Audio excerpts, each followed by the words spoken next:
Hola, en este video vamos a hablar sobre las operaciones y métodos que se pueden hacer sobre las listas. Vemos que tenemos Python 3.10. Aquí simplemente definimos las listas con que vamos a trabajar X, Y y S. Uno de las primeras operaciones que le podemos hacer a una lista es conocer su tamaño. Entonces vemos que X tiene 10, como se ve acá. También podemos validar que todos los elementos de una lista sean verdaderos en Python. Para que un valor se considere verdadero debe ser diferente de cero, de comillas vacías, de falso o de none. Como le estoy diciendo que sean todos, entonces si alguno de estos elementos no cumple, entonces da false. Aquí da falso porque tenemos un cero.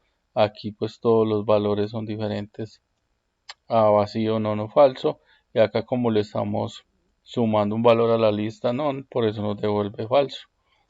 También en contraposición tenemos el método any, donde cualquiera de los valores, si cualquiera de los valores es verdadero, entonces nos va a devolver verdadero. Podemos sumar todos los elementos de una lista, mientras que sean valores numéricos. También podemos contar las repeticiones de un elemento en una lista, sea un número o un elemento dentro de la lista, con este caso una cadena. Podemos ordenarlos una lista utilizando el método sort, que lo hace de manera ascendente, como lo vemos acá, o lo podemos hacer de manera descendente utilizando como parámetro el reverse true. Podemos imprimir en reversa la cadena, o sea, el último valor de primero, el primero como último. También podemos invertir la cadena utilizando el slicing. Si queremos saber qué elemento es el mayor de una lista, utilizamos el método max, válido para números y para también cadenas. También podemos utilizar el método min para encontrar el valor menor. Y podemos ver también el valor menor repetido utilizando el min. Y le pasamos como clave la misma lista que nos llega con para saber cuántos elementos son. Entonces nos dice que es el 1 y el 3, como vemos acá. El 1 es el que menos o el más repetido utilizando el método max. Podemos eliminar los duplicados de una lista utilizando un set y después hay que casarlo otra vez a lista. También podemos validar si un valor existe en una lista. Por ejemplo, acá el 0 vemos si existe en la X, va a decir que true. Si no existe 7, si no existe en esta lista, nos va a devolver true, que como debe ser. O por ejemplo 5, si no existe, pero vemos que el 5 sí existe, entonces va a devolver false, porque el sí existe. Si queremos extraer el primer elemento de una lista, simplemente le ponemos el índice 0. Si queremos extraer el último elemento de la lista, le ponemos el índice -1. Si queremos obtener el índice de un número que esté dentro de una lista, simplemente le ponemos el método índice y el valor que nosotros queremos y él nos va a retornar el índice, que en este es 8. Recordemos que esto comienza desde 0. Si queremos unir dos listas, en este caso X, que es todo esto, y Y, que es 7, simplemente le damos con el operador más y él nos va a devolver la lista. También otra forma que tenemos para unir una lista es con el método extends. Aquí le vamos a unir esta lista. Como lo vemos acá a la derecha, las unió. Si queremos eliminar un elemento, buscamos cuál valor queremos eliminar. Este solamente elimina la primera vez que lo encuentra. Entonces cuando lo vemos ve que ya no comienza por 0 sino por 1. Si queremos eliminar todas las repeticiones dentro de una lista, podemos utilizar un while. Por ejemplo, vamos a utilizar el 2 dentro de esto y que nos elimine hasta que ya no queden 2. Entonces vemos que aquí ya no hay 2. Si queremos adicionar un elemento en una lista, podemos utilizar el método append, donde ponemos el valor que queremos y queda de último, como vemos acá. Si queremos, también podemos insertar un valor en un índice específico. Por ejemplo, en la posición 3 vamos a insertar un 9. Por eso vemos acá que 0, 1, 2, 3 comienza un 9. Si queremos eliminar un elemento, el último elemento de la lista, y además entregarlo para capturar su valor, entonces vemos que acá nos devuelve un 7 y ya la lista al final no tiene 7 que venía con 2 7. Si queremos eliminar eso desde una posición específica, pasamos el índice que queremos.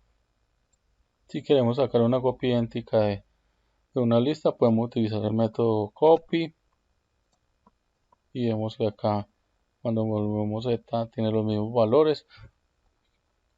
También podemos utilizarla usando el igual, pero aquí viene un concepto, el de copia suave y copia profunda. El de copia suave es cuando utilizamos este tipo de operador, o el de copia profunda en este caso que utilizamos un método directamente que tiene la lista. Vamos a entender qué es esto. Podemos hacer otro tipo de copia profunda utilizando el slicing. Como vemos acá, podemos eliminar todos los elementos de una lista utilizando el método clear sobre la lista. Entonces vamos a ver que ya nos devuelve vacío y vamos a ver acá ejecutando todas las listas qué valores nos retorna. Como vemos X aquí nosotros lo limpiamos, por eso nos retorna vacía. W, que es una copia utilizando slice, una bit copy, nos retorna lo que antes era X, por eso nos retorna todo esto, pero acá vemos un cambio. En Z, que nosotros habíamos sacado una copia directamente de X, vemos que tiene un valor adicional que es el 13, que fue adicionado aquí en la O. Y esto pasa porque cuando se utiliza el operador igual acá, nosotros estamos sacando una copia de este elemento y ellos están compartiendo el mismo espacio de memoria. Entonces, si alguno de los dos se modifica, afecta directamente al. Por esta razón, vemos que tanto Z como W tienen los mismos valores. Entonces, hay que prestar atención en esos temas para no reescribir variables que se necesiten después. Si además a la Z yo le concateno otro valor y volvemos a imprimir, acá vemos que tanto U como Z volvieron a cambiar porque sigue manejando el mismo espacio de memoria. Si yo acá limpio, vemos que Z nos va a devolver vacío y acá tanto U como Z van a quedar vacíos porque están afectando el mismo espacio de memoria. Aquí lo podemos ver con los hash de cada uno.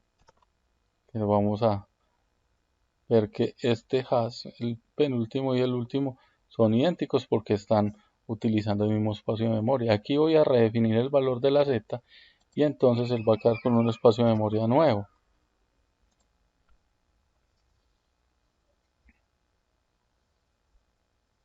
Las listas. La ventaja de usar esto es que tenemos, por ejemplo, el método más común y entonces él lo que hace es que nos organiza del mayor al menor cuántas repeticiones hay de cada letra o elemento dentro de una lista. Si por ejemplo aquí le decimos que solamente nos devuelva los tres más comunes, entonces nos dice que el 1 está 5 veces, lo mismo que la O, y la E está 3. Tenemos otro método en el que le podemos restar a un índice. Por ejemplo, le vamos a quitar a la de 2, aquí sabemos que están 3, entonces él nos va a devolver que la E solamente ya tiene 1, como vemos acá. O también podemos hacer una actualización de una llave que no existe, que es, por ejemplo, está 23, y entonces nos va a volver un diccionario con esto. Ahora vamos a hablar de la list comprehension, que es un estilo para crear listas de una forma más elegante, reduciendo el código al máximo y haciéndolo más legible. Las podemos castear a iteradores como tuplas, conjuntos, diccionarios, cadenas y generadores. Clásicamente, para nosotros generar una lista, necesitamos una variable de respaldo que sea de ese tipo y utilizar los métodos, como el append. Aquí, directamente con list comprehension, no necesitamos esto. Si por ejemplo necesitamos hacer una evaluación de un if, podemos adicionárselo a la lista como se ve acá. Si queremos utilizar el if else, también lo podemos adicionar aquí en la list comprehension. Si necesitamos utilizar múltiples validaciones de if, también lo podemos hacer. Aquí lo vamos a hacer, por ejemplo, a una lista. También si necesitamos utilizar varias validaciones, como por ejemplo un elif, también lo podemos hacer como se ve acá. Vemos que aquí generamos un primer set con los valores 1, true, false, 0, none y vacío. Y Él acá cuando los imprime primero false 1. Lo que pasa es que Python interpreta false como 0, entonces el primer valor que encuentre es el que va a mostrar, así como 1 también es true, entonces por esa manera encuentra false 1 y los otros dos valores. También vemos que acá estos valores que se generaron son idénticos y en la última, como genere el conjunto, como van llegando los valores, se los va adicionando. Cuando hay uno repetido simplemente no lo adiciona. Para crear un generador solamente necesitamos utilizar los paréntesis. Si vamos a trabajar con una cadena de caracteres, utilizamos el método join_string y le concatenamos la lista que nosotros creamos. Esto es más una utilidad para ordenar diccionarios de manera ascendente, utilizando la llave, aquí de manera descendente, utilizando la llave, utilizando el reverse true, aquí los valores, también utilizando los valores de menor a mayor y también pues por la llave ordenada, y aquí también de manera descendente, entonces por eso llevan todos estos métodos. Y aquí vamos a evaluar cuántos son las máximas y las mínimas repeticiones de un elemento en la lista. Entonces vemos que el 104, 132, 133, 155 tienen día 10 y aquí los menores son 106 y estos últimos que tienen día 1. También se puede utilizar con cadena de caracteres. Es importante que cuando se utilizan números todos sean números, si se utilizan caracteres todos sean caracteres, aunque se puede meter un número si se le pasa al método string. Vamos a hablar del operador ternario y el operador lógico. Para eso vamos a definir dos variables, a que vale 2, b que vale 10. Un operador ternario se declara primero el valor que se va a retornar si la condición después del if se cumple, y después un valor que se tiene que retornar después del if si no se cumple. Aquí por ejemplo se evalúa si es mayor que b, como no lo es, entonces va a retornar b, que nosotros le dijimos.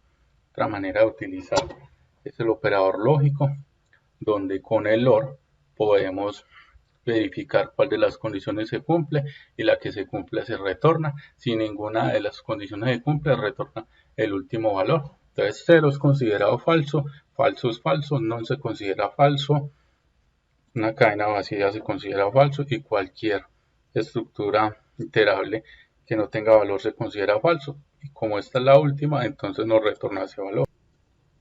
Cuando no tenemos un valor de retorno, aquí evaluamos si A es mayor a B, entonces que nos retorne A. Como no hay un valor, entonces nos va a devolver false, porque no hay un valor de retorno. Esta expresión es similar a la que tenemos acá. Entonces, aquí decimos, si A es mayor a B, entonces devuélvanos A. Si no, entonces devuélvanos B. Entonces, por esa razón nos va a devolver 10. Si es menor, como en este caso, entonces nos va a devolver el 2. También, cuando una de estas no se cumple y utilizamos el OR basado en varios AND, nos dice que esto es una premisa entera. Entonces él viene y valida 1, se considera positivo o verdadero, true es verdadero, b menos b nos va a dar 0, o sea que es falso, y entonces esto nos retornaría b por 2 si fuera falso. De lo contrario, entonces nos va a devolver comillas vacías, que esto es lo que pasa porque este es falso. Y acá, en este caso, como todo se cumple, si nos devuelve 20. Espero que les sea de mucha ayuda este video.